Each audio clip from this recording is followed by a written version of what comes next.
Hello दोस्तों।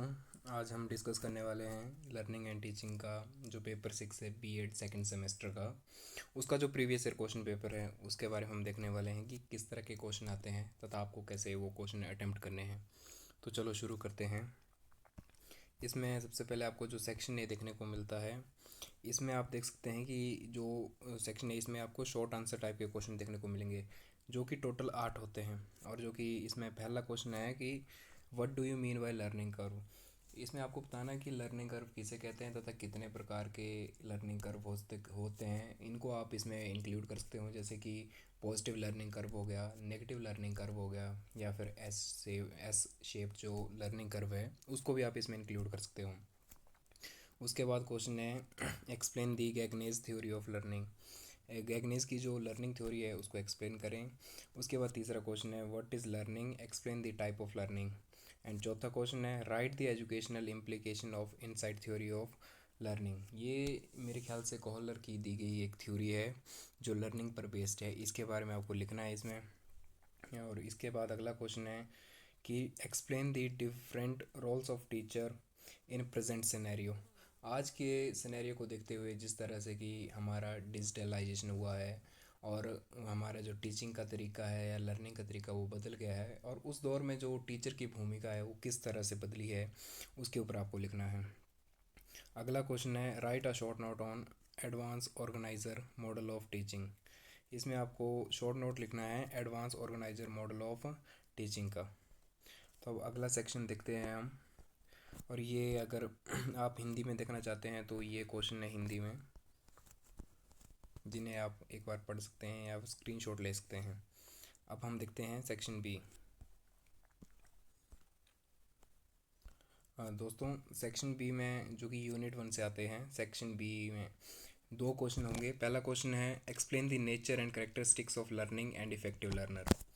इसमें आपको बताना है कि जो लर्निंग है और इफ़ेक्टिव लर्नर है उनका क्या नेचर है तथा उनकी जो करेक्टरिस्टिक्स है उसके बारे में आपको बताना है। और अगला क्वेश्चन है what is memory, explain the different tactics of increasing the memory. Memory क्या है तथा ऐसे कौन से तरीके जिसके द्वारा हम अपनी मेमोरी को बढ़ा सकते हैं। जैसे कि इसमें हो सकता है कि डेली प्रैक्टिस हो सकती है, रिवीजन हो सकती है, निमोनिक्स हो सकते हैं, तथा चंक्स हो सकते हैं। या फिर चंक्स को जैसे आप समझ सकते हैं कि बड़ी डिटेल्ड में किसी चीज़ को बताया गया है उसको छोटे छोटे भागों में तोड़कर पढ़ना हो सकता है। अब हम देखने वाले हैं सेक्शन सी। सेक्शन सी में जो पहला क्वेश्चन है वो है compare the classical conditioning and operant conditioning theory of learning. ये जो दो थ्योरी है, क्लासिकल कंडीशनिंग और ऑपरेंट कंडीशनिंग, ये लर्निंग की सबसे इम्पोर्टेंट थ्योरीज में से एक है। इसमें जो क्लासिकल कंडीशनिंग थ्योरी है वो इवन पावलोव की द्वारा दी गई एक थ्योरी है जिसमें कि वो कुत्ते पर एक्सपेरिमेंट करते हैं। दूसरा है ऑपरेंट कंडीशनिंग थ्योरी। ये ऑपरेंट कंडीशनिंग थ्योरी जो है वो बीएफ स्किनर द्वारा दी गई है, जिसमें कि वो एक चूहे पर एक्सपेरिमेंट करते हैं। जिस बॉक्स के अंदर वो एक्सपेरिमेंट करते हैं उस बॉक्स को कहा जाता है स्किनर बॉक्स। अगला सेक्शन देखते हैं हम। अगला सेक्शन तो नहीं पढ़े, सी का ही एक पार्ट है जिसका क्वेश्चन है what do you mean by transfer of learning, describe the different types and tactics of maximum transfer of learning. ये क्वेश्चन आप कर सकते हैं 16 मार्क्स के लिए, जिसमें कि आपको सबसे पहले लिखना है कि ट्रांसफ़र ऑफ लर्निंग क्या है। ट्रांसफ़र ऑफ लर्निंग से आप ये समझ सकते हैं कि किसी एक कंडीशन में सीखी गई नॉलेज को किसी अनदर कंडीशन में अप्लाई कर पाना ही, सक्सेसफुली अप्लाई कर पाना ही ट्रांसफ़र ऑफ लर्निंग है। और जो ट्रांसफ़र ऑफ लर्निंग है वो हो सकती है कि पॉजिटिव ट्रांसफ़र ऑफ लर्निंग हो सकती है, नेगेटिव ट्रांसफ़र ऑफ लर्निंग हो सकती है, या फिर ज़ीरो ट्रांसफ़र ऑफ लर्निंग हो सकती है। ये क्वेश्चन है जिसे कि आप अटेम्प्ट कर सकते हैं। अब हम देखने वाले हैं सेक्शन डी। सेक्शन डी में जो पहला क्वेश्चन है what is the fundamental concept of teaching, explain different teaching Maxim's. पहले तो आपको इसमें लिखना है कि एक्सप्लेन जो टीचिंग का कंसेप्ट है, टीचिंग क्या है। टीचिंग एक ऐसा कंसेप्ट है जो कि एन इंडिविजुअल द्वारा, एक किसी इंडिविजुअल द्वारा किसी क्लास को जो गाइड किया जाता है, जिस तरह से फैसिलिटेट किया जाता है, उसको जो पढ़ाने की जो प्रोसेस है उसको टीचिंग कहा जाता है।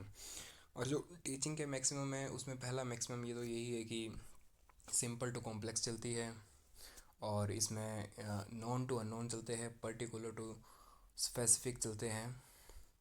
ये सब इसमें बताया गया है। और इसका अगला क्वेश्चन है, 7वां क्वेश्चन है, teaching teaching and learning is related to each other, explain in detail. Teaching और लर्निंग जो है वो एक दूसरे से किस प्रकार संबंधित है, इसको आपको बताना है। देखो दोस्तों, अगर देखा जाए तो टीचिंग के बिना लर्निंग नहीं है और लर्निंग के बिना टीचिंग नहीं है। ये दोनों जो है वो एक दूसरे से इंटरकनेक्टेड है। इन दोनों के मिलने से ही एक सक्सेसफुल प्रोसेस जो है वो कंप्लीट होती है। अगला अगला सेक्शन है सेक्शन ई, जिसका पहला प्रश्न है, what do you mean by model of teaching and explain the need and importance of basic teaching model. इसमें आपको बताना कि मॉडल ऑफ टीचिंग क्या है इसमें, और जो उसके डिफरेंट मॉडल है या फिर जो डिफरेंट मॉडल में से एक मॉडल है बेसिक टीचिंग मॉडल, उसको आपको इसमें एक्सप्लेन करना है। और इसका लास्ट क्वेश्चन है जो कि है explain different phases of teaching. इस क्वेश्चन को आप 16 मार्क्स के लिए लिख सकते हैं, जो कि बहुत ही अच्छा क्वेश्चन है। इसको आप 3 भागों में डिवाइड कर सकते हैं। पहला आ जाता है प्री प्री प्री स्टेज आ जाती है, जिसमें कि आप क्लासरूम में जाने से पहले जो तैयारियां करते हैं वो आ जाती है। फिर आ जाती है इंटर क्लास, जो कि आप क्लास के दौरान करते हैं। और एक है पोस्ट, जो कि आप क्लास के बाद जो एनालाइज करते हैं किस तरह से कि जो आपने पढ़ाया वो इफ़ेक्टिव रहा, या फिर जिस तरह के मेथड आपने अडॉप्ट किए वो सूटेबल थे, जो वो स्टूडेंट को हेल्प करने में हेल्पफुल थे या नहीं थे। तो दोस्तों, ये था लर्निंग एंड टीचिंग का क्वेश्चन पेपर, जो कि मैंने अभी आपके साथ डिस्कस किया है। अगर आपको किसी और एग्ज़ाम के क्वेश्चन पेपर या फिर किसी और सब्जेक्ट के क्वेश्चन पेपर के बारे में जानना हो, या फिर आपको चाहिए हो, तो मुझे आप मैसेज कर सकते हैं, जिसे या फिर आप कमेंट कर सकते हैं। मैं आपको वो जल्दी से जल्दी प्रोवाइड करवा दूँगा। धन्यवाद दोस्तों।